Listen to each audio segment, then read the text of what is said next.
Good morning, everyone. Hope you're having a wonderful morning, whether it's afternoon or evening for you. Hope you had having an amazing day. I just got a call from the Zoom call with a client, and we were talking about, this doom scrolling that a lot of us getting used to before going to bed. And it's not that looking at your phone and watching some content like we used to do with TV is bad for you.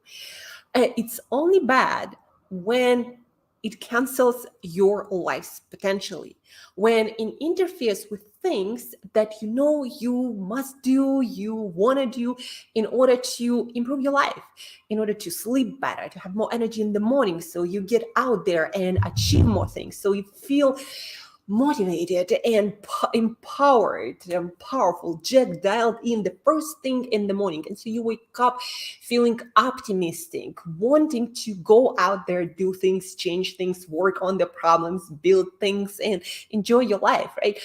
When your phone starts canceling that, and it just with phone, it got more addictive because you can browse through the stuff that you truly like, and that what makes it so addictive compared, let's say, to TV. A lot of people used to go to bed, used to fall asleep with TV on and watching, one thing after another. But at a certain point, it would get boring because you just wouldn't find the things that you want to watch.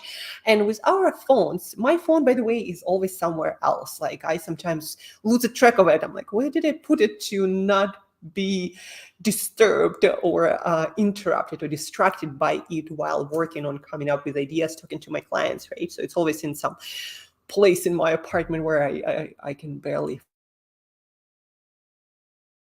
The thing that I wanted to discuss today, again, this phone scrolling or other type of scrolling when it starts interfering with your life's objectives, that is the problem that you need to address. The phone itself, with all this entertaining content, is not the problem. What it might be causing negative patterns and negative results down the stream, right? We always, as a high performer, you want to master this skill, always looking down the stream. Okay, I'm going to continue doing this habit. What am I going to lose? What am I going to not do? What future am I going to cancel? Like, this action right now, when I do it every single day, what troubles, problems, or frustrations and dissatisfaction it's going to cause in my life. Like, you want to land in the future and see where it's most likely to go with this habit. Now, once you understand that this is not working, this is a maladaptive habit, a maladaptive behavior that you got, now it's time to work on it. Now that you understand that it's not actually working in your life and it gotta go. And when we work with our clients and they want to quit a habit like scrolling the phone before bed uncontrollably, right? It interferes with sleep and productivity the next morning, and downward spiral from there.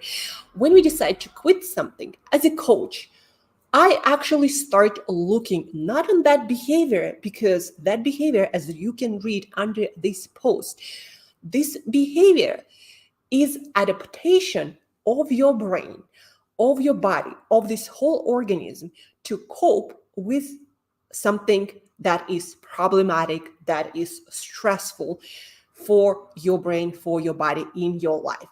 So the cause happens without you thinking about it much earlier, before the habit that you want to quit. And in order to remove this habit painlessly and easily from your life, you gotta address that cause that makes it happen in the first place. We humans always learn better through examples. So I'm going to give you example from my life. I used to struggle. Now it's like, I think maybe 7 years ago, maybe even more, I used to struggle with binge eating, night eating. And I wouldn't even necessarily binge eat or night eat any like snacks or ice cream sometimes, but more often than not, it would be just food, like cashew nuts or whatever nuts I had. I love eating nuts. So I would just eat a lot of them at night. And then this habit, what it caused, my sleep would be interrupted. sleep quality would be crappier. And the next morning I'll wake up later and not really feeling like doing a lot, kind of groggy from all that food. Nuts are heavy foods. Like it has like the digestion of nuts, it's a very hard process for your digestive system. It's just a lot of fat that your digestive system has to go through. And that's why you feel like that groggy feeling very often, not just from nuts, but heavy meals in general, eaten late at night in excess. And then my whole next day would be coping with that leftover of this groggy, heavy feeling. And also there would be that unaddressed problem that didn't go away exactly with the food.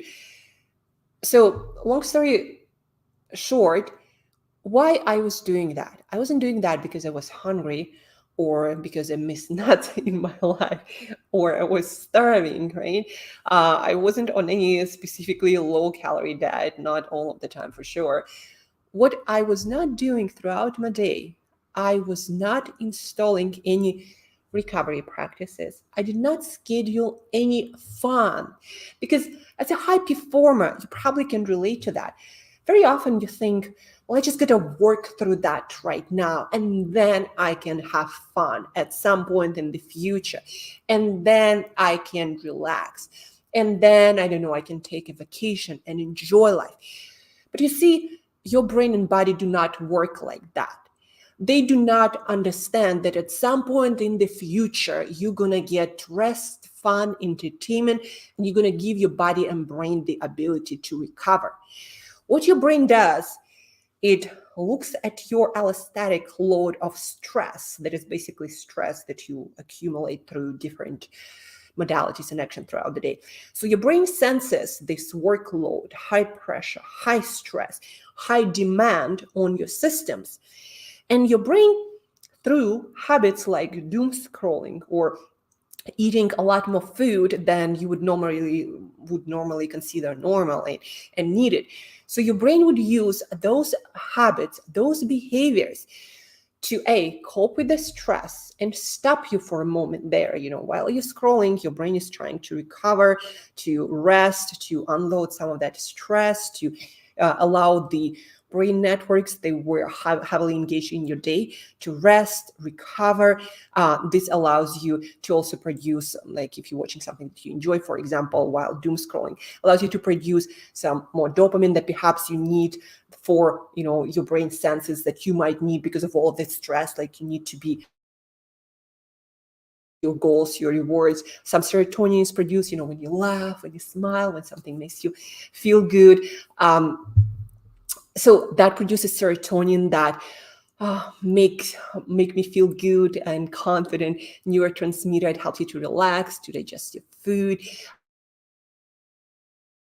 Serotonin is important for so many functions in the body, right? And when we actually enjoy, relax, and we laugh, it actually boosts the production of this neurochemical. So what your brain is trying to do is balance out high demand, high stress, fast pace lifestyle. Your brain is trying to balance it out with recovery and rest. And no, you cannot tell your brain and your body, hold on for now, we're going to rest later. You can only incorporate smarter stress management, rest, recover, have fun, entertain yourself strategies. You can implement that throughout your days. And then those behaviors like night eating and cravings for sweets, or binge eating on nuts on cake, like it was for me, or doom scrolling through your phone, those behaviors will fall off by themselves once you learn how to introduce things that help you to have fun, to relax, to recover. Those things will go away as a no longer needed method and strategies to cope with your daily stressors. Folks, I hope you understand how it works. Your brain is just trying to do its best to balance out high demands. Your brain is not a computer in a sense that it cannot work with the same intensity all the waking hours. It needs breaks. It needs to recover its resources. It needs to break before it can go again. That's just how it works. And so once we, for example, with this specific client, we thought about strategy. Okay, what can I do that I actually enjoy, that is also fun, but has nothing to do with scrolling my phone, that, to be honest, doesn't add that much quality to my life, right? Well, I can take a bath. I actually enjoy a little bit of dancing at night. I might watch something entertaining that I actually enjoy, not just, some scrolling through random stuff. I can spend time with my family or with my friends, even if it's on the phone. I can prepare something for tomorrow, even though I do not recommend, but some errands sometimes also relax and just disconnected from all the stresses of life and more in control when you're taking care of stuff. So instead of trying to quitting that stuff, like I didn't focus on quitting my night eating. Well, for a while I actually did, but it didn't work. I would also always lapse back. And so then I asked myself, what can I do throughout my day to relax that will help me to recover, that will help me to put this baggage of stress down and move forward later. And so I incorporated my breath work that I so often work on with my clients and recommend to everyone. I started working on having more time throughout my day. Like now I might go for a midday walk outside, especially if it's sunny. I started to meet up with friends for midday coffees. Like we understand that, it's busy days. So we're like, yeah, let's meet up for 30 minutes. Let's just, talk about stuff and, connect, have fun. And then after that break, I come back, and for the rest of the day, I have so much more energy, limitless. Like that small investment. Now, voices, all the pushing through, and I'm in my work so much more present and capable, and I have more ideas because of the talks that I have with my friends, who are also amazing, awesome human beings, right? And it pays back in such a huge dividend. It takes your life to another level, and you start feeling like you're having fun all the way. And it's all about, again, that you introducing mindfully, with intention, with design, like in mind, meaning you know what you love. So introduce more of that. Have fun, relax, entertain. It doesn't take that much time, but it pays back in millions of dollars sometimes, like I did to my clients. But more importantly, it pays back with higher quality of life. Like you feel high on life, even when doing a lot, not stressed and pressured by it. And there is a difference why some entrepreneurs, high performance, some leaders, some executive, why they have fun while doing a lot of work, and other folks, you might be one of those people, feeling stressed and pressured and ultimately being crushed by that intensity. So if you want to be unstoppable, limitless, and achieve a lot and have fun at the same time, and also quit your non-working habits, then be very mindful at introducing recovery protocols, stress management, and just pure fun and joy, right? Introduce play into your life.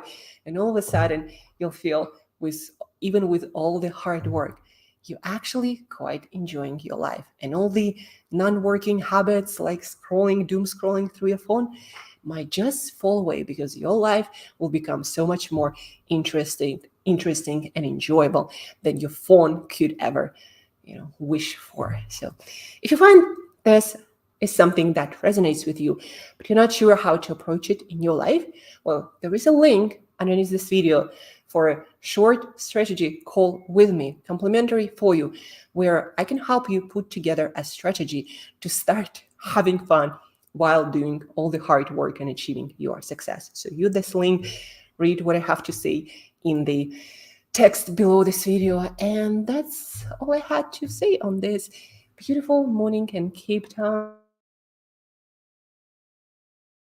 Work hard, but also find time to enjoy it. And that's what I wish to you as well. And that's it for today. Have an awesome day. Have fun.